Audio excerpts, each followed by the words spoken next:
explore the wisdom of the revered Narada Bhakti Sutras, a cornerstone of Hindu devotion, with His Holiness Swami Jyotirmayananda. Experience 45 enlightening lessons on the essence of Bhakti Yoga.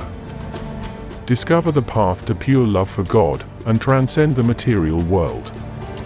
Embrace the teachings that have guided devotees for centuries. Attain spiritual perfection through devotion. Prepare to understand the depths of divine love. Find your path to spiritual enlightenment. Trust in the sutras. Follow these instructions. Be blessed with devotion. And now, His Holiness Swami Jyotirmayananda.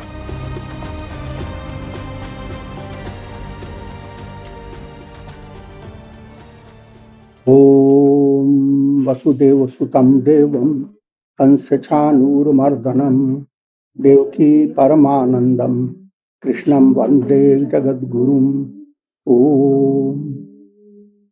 Adorations to Lord Krishna, the preceptor of the universe, destroyer of the forces of darkness, bestower of immortality. Sage Narada continues to give insight into divine love.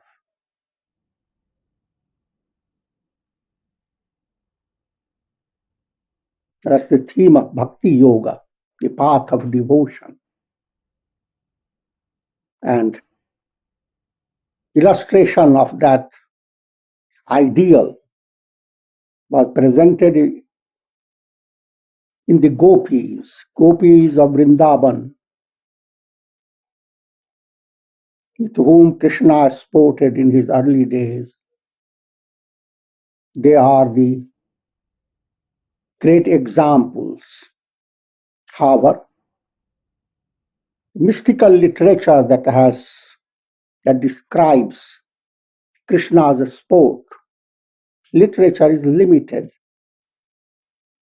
And adopting the style of that time, they adopted amorous description. Anybody reading it would view it like display of amorous love, but it is not so. This point is brought out to make an insight into the difference between amorous love, worldly love, and divine love. But not realize, no matter how amorous your love becomes, love is always at its root fire of God. You need to avoid the smoke. In Sutra 22, Tatrapi na mahatma jnana vismriti apavada. Even in the case of the Gopis, the notion that they did not recognize the glory of God is erroneous. Gopis who danced with Krishna, first to understand, Krishna was just a 5-year-old boy. So even from a very practical point of view, there cannot be any amorous relationship. Now coming to spiritual level, Krishna's personality was so transparent that being God's incarnation, all people who had high level of purity of heart were touched by Krishna's presence. They didn't know what made them drawn to Krishna. And Bhagavad Puran illustrates that. At one point, Krishna tells the Gopis, why are you drawn to me? Go back to your relatives, your spouses, and so forth. And they scolded Krishna, saying that you were the indweller, the indwelling self in all. If I love you, thereby I love all. All human love, all types of love find their ultimate fulfillment. Like all rivers find their fulfillment in the ocean. All forms of love find their fulfillment in you. You are the indwelling self in all. And as I have told you before, that Uddhava was Krishna's friend, developed the idea that gopis were attached to Krishna. And Krishna told Uddhava, just agreeing with his notion, go and console the gopis, because Krishna was separated. Was not going back into that early days of his life. That will require studying the story of Krishna. Uddhava goes there, and finding an opportunity, he tells them, do not feel separated from Krishna. Krishna actually is not human being. He is God. And the Gopi said, what are you saying, separated?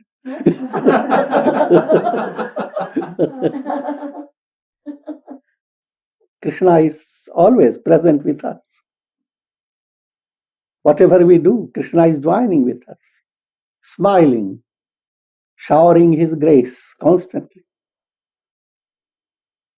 Uddhava was amazed that they didn't study Vedanta, and yet they have attained such profound knowledge. General idea is, in order to attain knowledge, you have to be a very strict student of Sanskrit language and study profound Upanishads, Vedas. That study itself takes a long time. You have to be a Pandit, scholar. Then only you can have some idea of what God is. The Bhakti path tells you it is not so. It is the quality of your heart. If you have developed profound tenderness in your feeling, your intellect automatically turns into intuition. For a very practical point of view, there is interrelationship between Bhakti and Jnana. Jnana goes on telling you, Jnana is the path of wisdom. It goes on giving you insight that the innermost identity of your personality is Brahman, God, Atman. That God is the embodiment of sweetness. Raso Vaisaha. That Paramatma, the Supreme Self, is Rasa. Don't confuse with Madrasi Rasa. Rasam, pure nectar. And another Upanishad tells, Atmanastu kamaya sarvam priyam bhavat. To calmly try to investigate into what is or who is the object of my infinite love. That answer has to come from within your heart. And you will realize only wherever you are, that love can be experienced. You can't experience that love out of yourself. If you negate yourself with the idea of experiencing love, that would be impossible. And further, you will realize that you are instinctively loving yourself. All things externally seem to be lovable, but only to the extent they are related to you. This point was elaborated before, and will elaborate later. Sutra 23 tells, Tad vihinam jaramiva jaranamayu. If one does not have the awareness of the glory of God and seems to have developed intense love, that love is not real love. If God is not the underlying theme behind your loving relation is not the inspiring type. That's why instinctively the world uses the terminology, he fell in love, not rise in love. The difference between divine love and worldly love. In worldly love, you are turning towards moha. And all immoral relations develop on the basis of that worldly love. Love based on immorality. That's not real love. It's extremely selfish. Nastyeva tasmin tat sukham sukhitvam. In that love, there is no happiness in the happiness of the beloved. In worldly love, it is husband sees the wife as his possession, as object. Don't think I'm giving too much importance to husband. It can be both ways.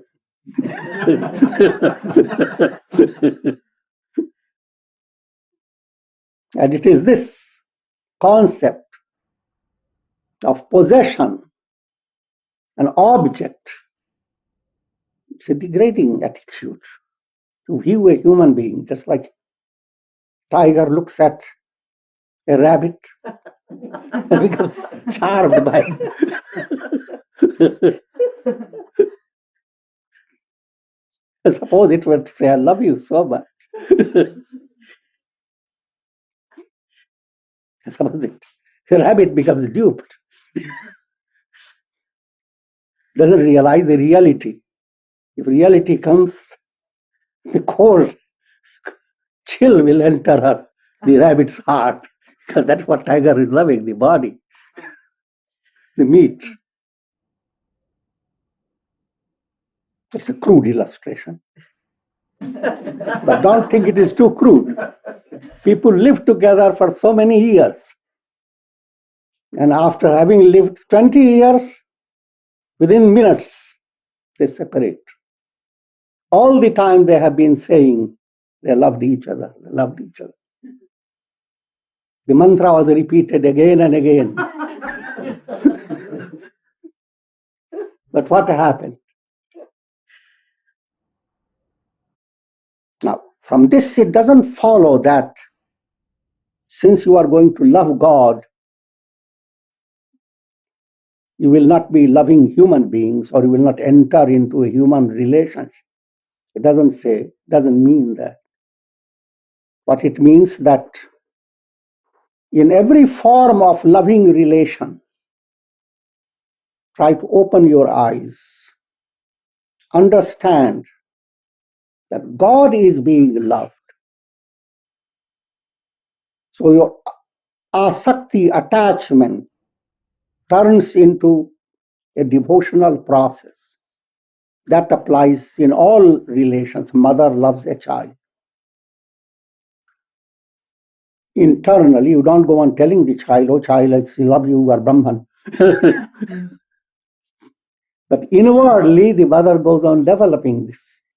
If the soul within the child is a ray of God, you are turning your mind to a divine soul. And therefore, all relationships are arranged in divine plan for mutual upliftment. The soul of the child is getting benefited. Soul of the mother, soul of the father, all have their upliftment in that interrelationship. Same way between husband and wife, each one is assisting the other. If that is not there, then love is mundane. It is only going to bring more expectations, more dependence, and frustration. All doesn't come in one time.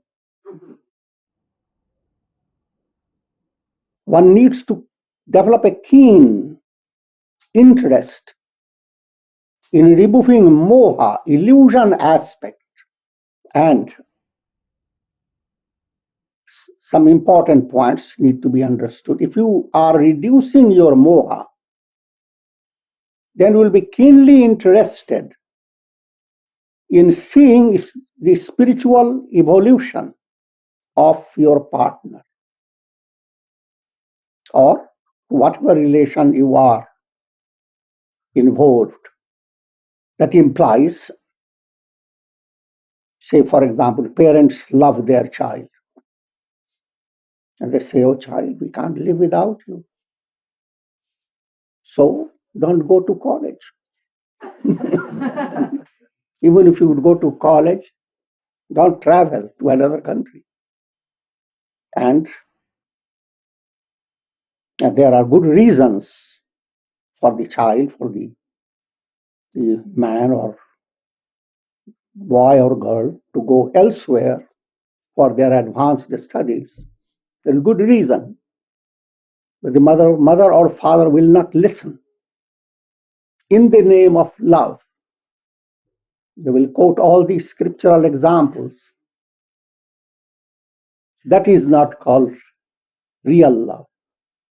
If you are developing love that turns into devotion to God, if you develop that, then you have very profound interest in seeing the soul of whomsoever you love, the soul to unfold, the soul of a person to come closer to God. And in so doing, you will experience the highest sweetness of any relation. But if a person is cramped because of love blended with moha, then you are not experiencing the real love. So that applies love between friends, love between father, child, husband, wife, all types of love. Kabira says, Pothi pari pari jagamua, pandit hua na koe. People go on studying voluminous works of philosophy, but they don't really become wise. Wise wisdom that gives enlightenment. They simply become a great scholar. They become a donkey with piles and piles of sandalwood load on their back. It's one thing to have load of sandal, another thing to have the fragrance. Dhai akshar prem ka padhaya so pandit hoye. The Sanskrit word prem has 2.5 letters. So instead of studying millions of letters that go to confuse voluminous works, all that we did were 2.5 letters. Just discover purity of love within your heart, just a drop. And that will become a process of attaining God realization. That will be most secure method. Whoever studies that 2.5 lettered word, prem, he becomes the real enlightened soul, the real man of wisdom, real person of wisdom.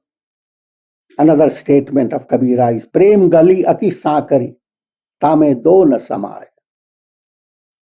If you want to love God, you must realize you are going to melt down into nothing. The river wants to meet ocean. The imagination, when I meet ocean, I will have wonderful chit-chat. The individuality of the river moves away. Your individuality will not be there when you have fullness of divine love. This confuses people. Now, why did I do all that? Finally, you don't even know that I have attained it, because I am not there. But you have simple experience day by day. Think of your preparing to go to bed. Prepare your bed.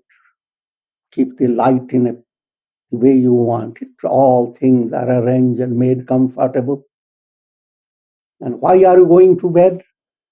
Why are you going to sleep? Will you know you are sleeping? When you enter into deep sleep, you have no idea. And yet when you wake up from sleep, oh, what a wonder. There was any experience in the world can compare what you get through profound sleep. Because you have come closer to God within you with a veil of ignorance. Divine love breaks that veil. So now when you have entered God through profound love, the veil has moved away. Your individuality dissolves. That doesn't mean in practical world you continue to maintain your individuality. But in your own inner experience, you are not confined to your individual body. Everyone has that ability. You can look at your body that I am different from the body. Similarly, you can look at your senses, your mind, your intellect, your ego. You are different from all these. You utilize them. But if you have attained liberation, you don't need any one of these. Satu karma gyan yogo bhyopi adhikatara. That divine love is even greater than yoga of action, yoga of wisdom, and yoga of meditation. Because this point has to be understood well. Feeling of your heart is the best indication. The quality of your feeling is the best indication of your spiritual movement. If you are doing sadhana, doing lots of prayer, etc., but in your dealings, you don't have the tenderness of your heart, can't understand others' pain, you look at the world and let the world go to hell. And look at your intellect, I can understand so clearly. One thing, your intellect may be very sharp. You can understand the subtlest type of science and mathematics and all that. But one thing eludes your grasp, your ego.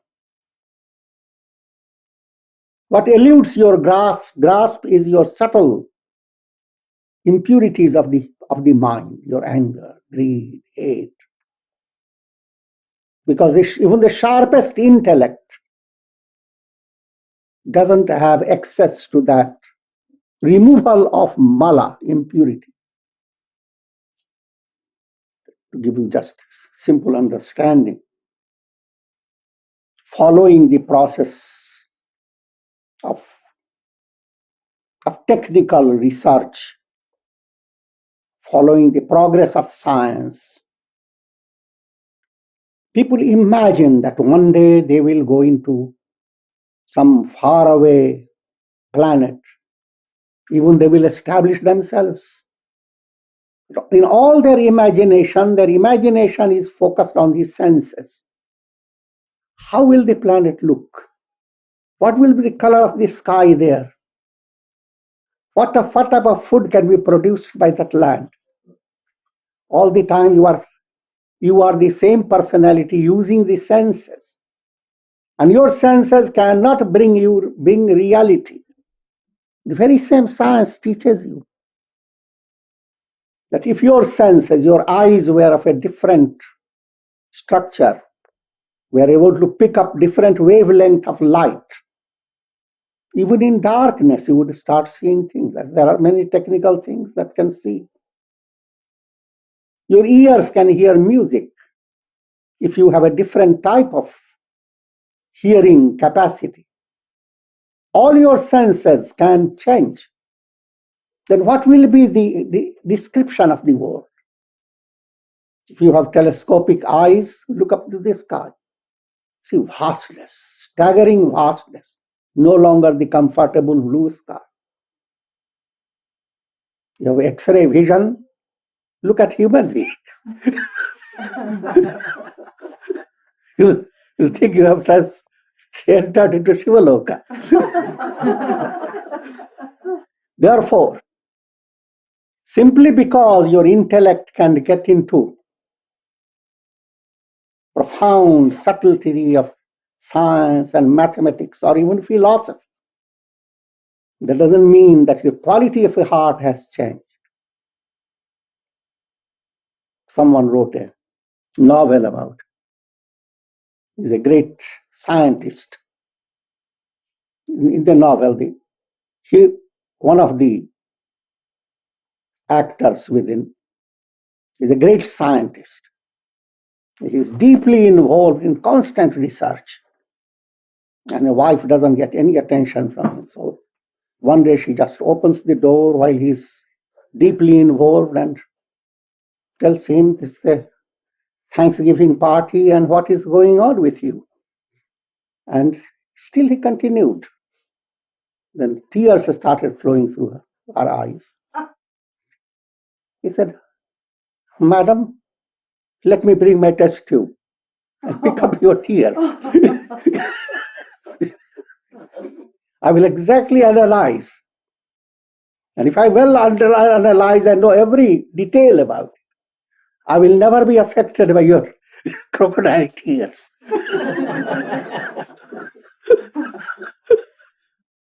That's the illustration of hard-heartedness. One-sided development. Intellect has become very advanced. And the heart has shrunk to a stone. On the other hand, you have the examples of great sages. Sage Valmiki, the writer of Ramayana, the entire voluminous works of Yoga Vasishtha. Who could be a greater scholar than him? But all the inspiration he came when he sees in his ashram, his attention is directed towards a pair of birds. In loving sport, they're extremely joyous, and a hunter shoots an arrow, one of the bird dies, other shrieks. And hunter comes after the bird that he had killed. Sage Valmiki utters words in verse, poetic. He curses the hunter. At that time, Brahma, God, appears before him, says, compose in the very same meter, compose Ramayana, type of work that people reading it will know how to overcome the misery in the world, because all this incident was symbolic of the nature of the world. Though it was a tiny glimpse of misery, to most people it is no misery at all. See, birds die, they're shot down, animals die. And sometimes people go after killing them. And they're very proud to have stripped the animal of their wonderful coat. And here is a sage to whom the entire world is nothing but Brahman. And yet he maintains a heart that can melt. In other words, bhakti, if devotion is not there in your heart, if good feeling does not exist, then all your intellectual attainment will not take you closer to God. Further, as the quality of your heart improves and devotion begins to unfold within you, subtlest impurities of the mind are washed away very easily. There are no enemies for you. There is nothing but God abiding in all. Or your own very self extends in all. As Ramana Maharshi said, when teeth bite the tongue, then whom are you going to curse or be angry with? When you have divine love in your heart, the entire world is viewed as one magnanimous being. Your own personality has extended to the entire universe. So therefore, devotion must be implied in every yoga you practice. Karma yoga, you are doing activity involved in action, trying to turn your action into a process of purifying your heart. And bhakti enters into it, it becomes very easy. Similarly, Raj Yoga, meditation. You go on practicing a lot of concentration and meditation, and you go on complaining against, I can't do it. I used to do it, but now my mind is distracted. But if you have blended bhakti in it, that doesn't get distracted. A mother loves her child when the child was only 3-year-old. She loves him when he is 5-year-old. Loves him when he becomes 50-year-old. Love moves on, knows no distraction. So if God became the object of your meditation and a stream of love to arise from your heart and flow to God, in the beginning maybe just little trickle of it, doesn't matter. In the slightest attitude of loving God develops in your heart, then that enhances whatever spiritual practice you do. You do action with the spirit of loving God, it becomes worship of God.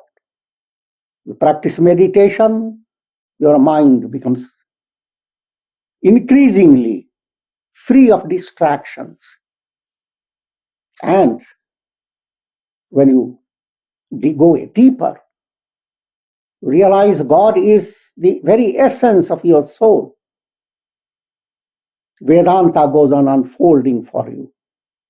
The path of intellect, inquiry. Who am I?